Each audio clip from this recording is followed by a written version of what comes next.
L'acte cosmique fatal. Un passage coranique prédit qu'un flash cosmique céleste surviendra et surprendra les habitants de la planète. Sourate, le commencement de la fin du monde terrestre, versets 5, 6, 7 et 8. Au nom de Dieu, le tout miséricordieux, le très miséricordieux. Il t'interroge sur le jour qui donnera essor à la fin du monde, elle vous parviendra, lorsque l'éclair cosmique surprendrait le regard des yeux, et vous fera perdre la vision oculaire. Le satellite lunaire connaîtra une phase prolongée d'éclipse, puis basculera dans le champ de la gravitation de l'astre solaire. La plus extraordinaire des observations en ce fin du siècle est l'éclair cosmique. Les astrophysiciens décrivent cet éclair cosmique comme un flux de florilèges de rayons gamma qui peut survenir de manière inattendue d'un effondrement d'un astre massif de l'univers.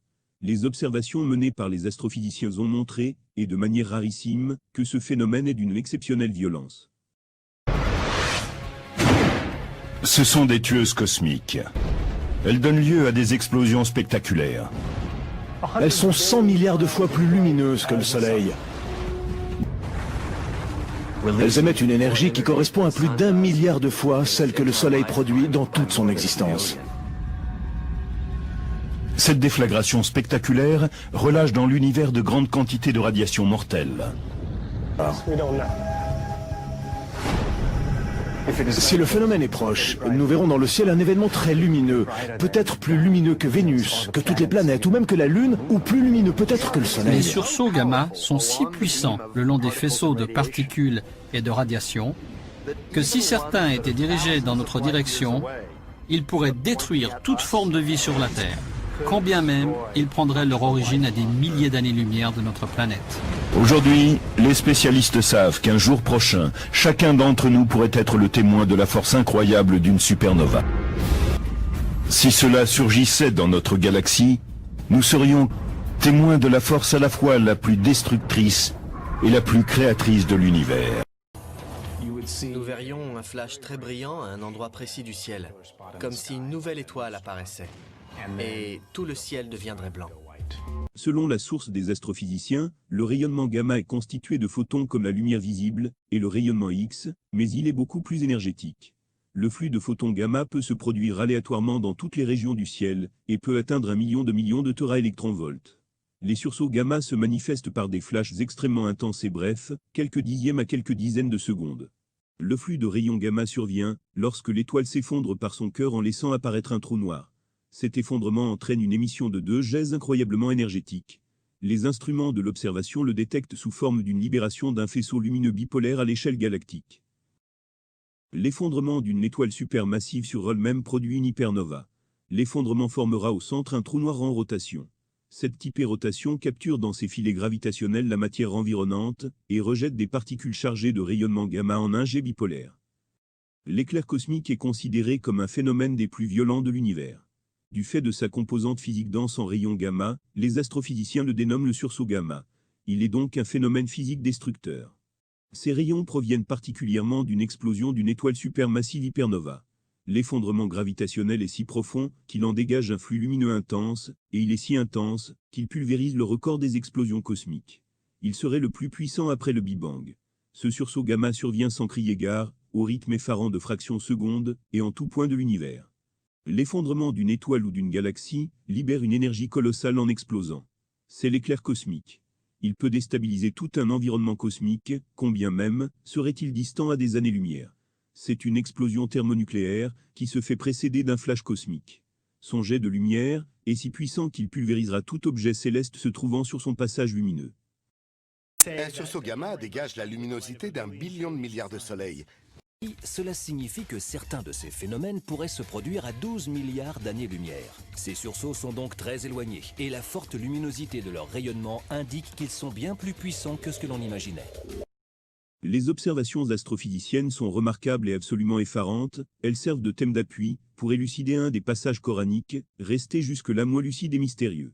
Néanmoins, leurs observations sont quelque peu similaires à ce que le Coran révèle. En effet, le texte sacré consigne dans ses registres coraniques qu'un jour, un flash céleste éblouissant gagnerait notre toiture terrestre. Il surgira d'un fin fond de l'univers en soubresaut et en un laps de secondes, ou peut-être moindre, d'un clin de paupière, et de manière très inattendue, il aura pour effet désastreux de mettre fin à notre cycle terrestre.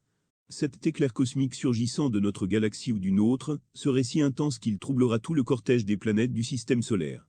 Cette catastrophe aura pour effet désastreux d'arracher à la Terre son satellite lunaire. Le couple Terre-Lune divorcera. La Lune serait désormais capturée par la gravitation solaire. La Lune migrerait vers une nouvelle destinée orbitale, et selon le Coran, elle rejoindra le cortège des planètes du système solaire.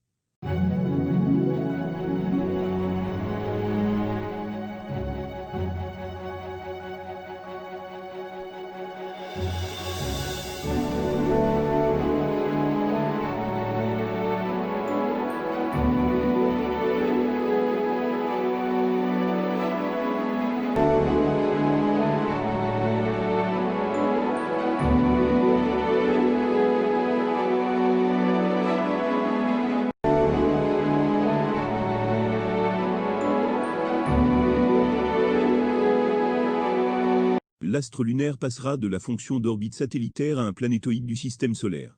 Il deviendrait une planète naine, comme ses consorts Eris, Pluton, Makmak, Oméa et Cérès qui gravitent autour du Soleil. Ce scénario présage un basculement de la rotation elliptique du couple Terre-Lune en autre Lune-Soleil. Cette nouvelle interaction aura pour effet de remettre la nouvelle planète naine dans l'étrier du balai des planètes du système solaire. La Lune deviendrait un objet transterrestre. Elle orbitera à quelques unités astronomiques autour du Soleil.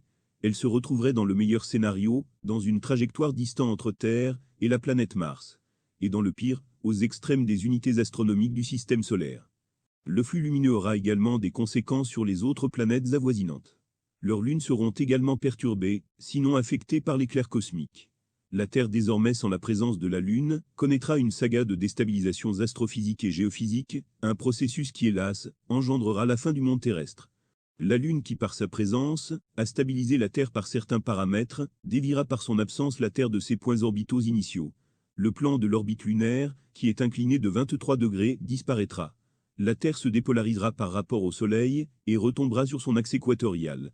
Cette réapposition sera hors norme pour les échelles séismiques, elle sera manifestement désastreuse pour la magnétosphère, la rotation de la Terre, la tectonique des plaques, le climat et pour les habitants de la Terre.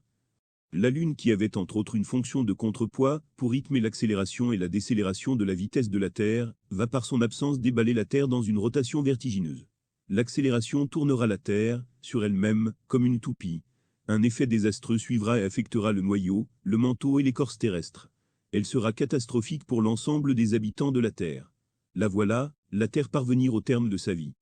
Les laborantins astrophysiciens, qui par des mesures photométriques laser, sûrs que la Lune s'éloignerait de la Terre à raison de 3,5 cm par année, admettent en supposant leurs calculs justes, et qu'un jour, la Lune quitterait définitivement la Terre. La perte brutale du satellite lunaire, et avec lui l'inclinaison de 23 degrés, assénera la Terre d'un séisme hors norme. Cet apocalypse requerra de l'attention, et ouvrira une lecture des passages de textes coraniques, se rapportant aux risques majeurs, liés aux rayons cosmiques. Le tremblement du socle terrestre provoquera des éruptions volcaniques aux coulées de l'Asie ininterrompues. La Terre se dévidera de tous ses métaux lourds. Les montagnes deviendront ardentes, spongieuses et se dégonfleront. Ces événements marqueront la fin du Quaternaire. Ce sera une extinction de masse. Elle est inévitable, parce qu'un flash cosmique surviendra un jour dans notre univers et entraînerait les habitants de la Terre vers une mort certaine. Une série de catastrophes géologiques et géophysiques dévasteront la Terre et l'amèneront vers un désastre de fin du monde.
Les textes de la Révélation. Sourate intitulée « Les abeilles », verset 76. Au nom de Dieu, le tout miséricordieux, le très miséricordieux.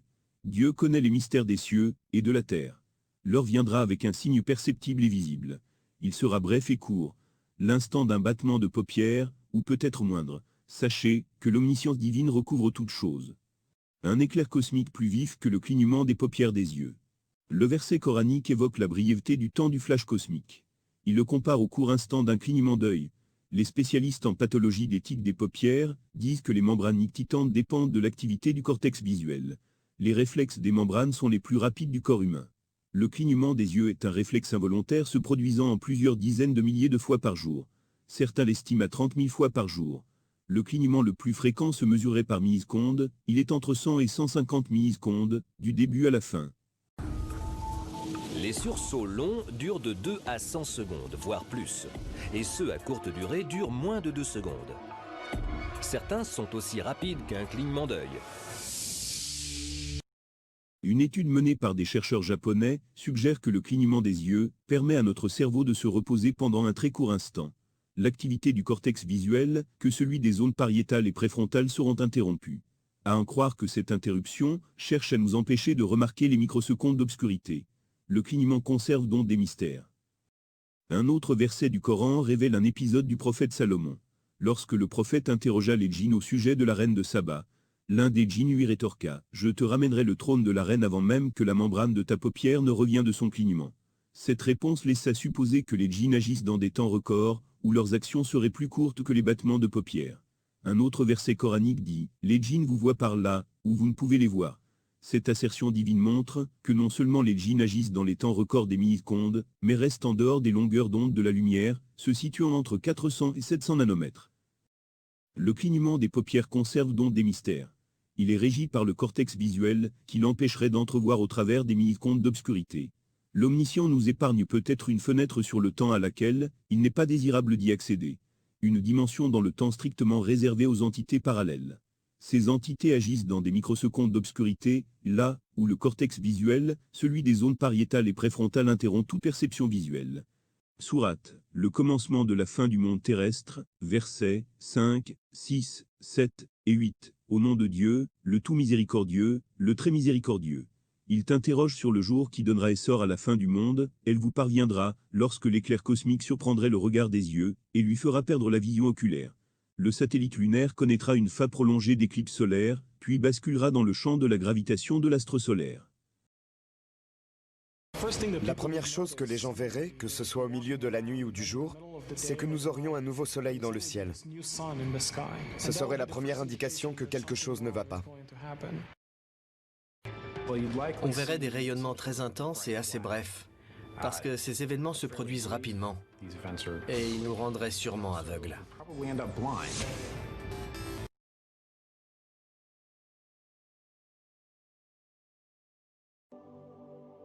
Que se passerait-il si soudain la Lune disparaissait?